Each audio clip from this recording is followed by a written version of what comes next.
The aircraft was seen making a sharp turn, its wings clipping a bridge before crashing into the river. Some debris even struck a taxi, sending its driver to the hospital. More than 30 people lost their lives, while over a dozen managed to survive. The search for missing bodies continued. What was meant to be a routine flight turned disastrous in just 3.5 minutes. A sequence of events led to a catastrophic crash in the Keelung River, tearing the aircraft apart. Of the 58 individuals on board, including 4 crew members and 39 passengers, 43 perished.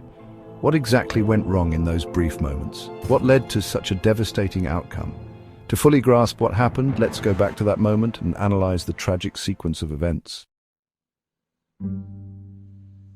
This is the story of Transasia Airways Flight 235. Title: Transasia Airways Flight 235.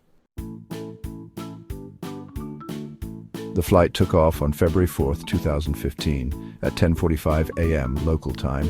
Transasia Flight 235 was scheduled to fly to Kinmen, an island off the coast of Taiwan. The journey from Songshan Airport in Taipei to Kinmen usually takes about an hour. The aircraft was an ATR 72-600, a newer version of the ATR 72-500, both of which were operated by Transasia Airways.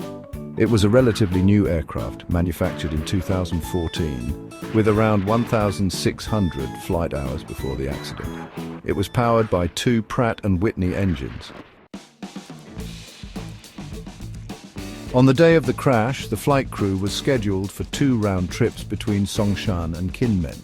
The cockpit crew consisted of 3 members.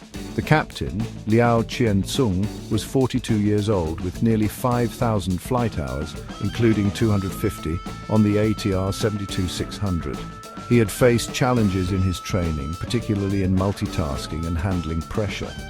His transition training was initially terminated, but he later joined Transasia in 2010.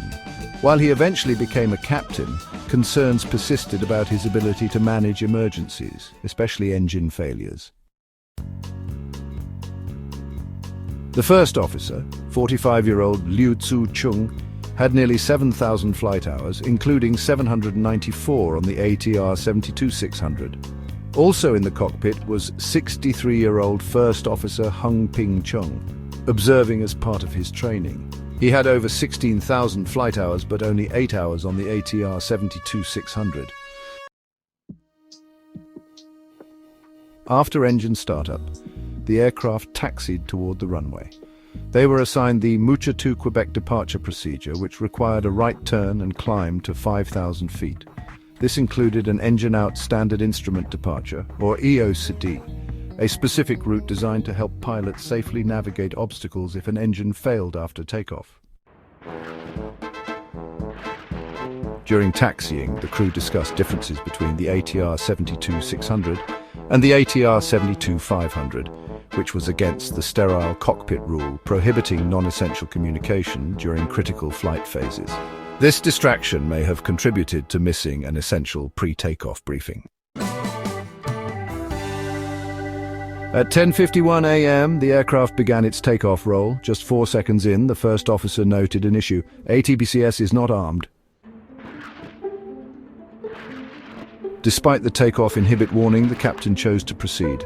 The Automatic Takeoff Power Control System, or ATPCS, helps manage engine failure during takeoff by automatically feathering the propeller of a failed engine and boosting power to the operational engine, unlike the ATR 72-500, where takeoff could continue if ATPCS failed to arm. The ATR 72-600 required an aborted takeoff. Unfortunately, Transasia and ATR had not effectively communicated this change to their pilots. Shortly after takeoff, the landing gear was retracted as the aircraft climbed. The flight was handed over to Taipei approach as it turned right and climbed past 1,000 feet. At 1,200 feet, a master warning sounded, and an engine failure alert for Engine 2 appeared. The pilots were unaware that a manufacturing defect in the engine's auto-feather unit had caused it to malfunction. This issue triggered the ATPCS, leading to uncommanded auto-feathering of the right engine's propeller, essentially shutting it down. As the aircraft climbed to 1,300 feet, the autopilot disconnected, requiring manual control. The reason for this disconnection remains unclear. Either the captain turned it off or it disengaged automatically. Handling the aircraft manually increased the workload and stress on the pilots. Then a critical error occurred. Without verifying which engine had failed, the captain reduced power on the functioning left engine. "Captain, I will pull back engine 1 throttle." First officer, "Wait a second, cross-check." But the captain had already reduced power, misidentifying the left engine as the faulty one. As the aircraft continued to climb, its airspeed dropped. "First officer, watch the speed." The captain then fully shut down the only working engine. The aircraft had now lost all power.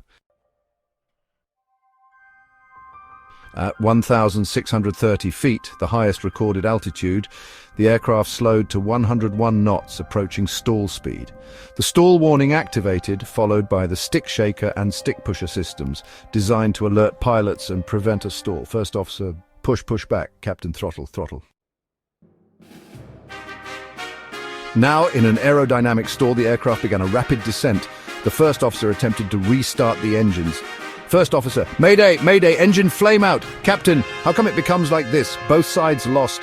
By the time they realized their mistake, it was too late. The aircraft was at 545 feet and descending fast. "First officer, restart the engine!" But recovery was impossible. The left wing struck a taxi and clipped a bridge before the aircraft crashed inverted into the river.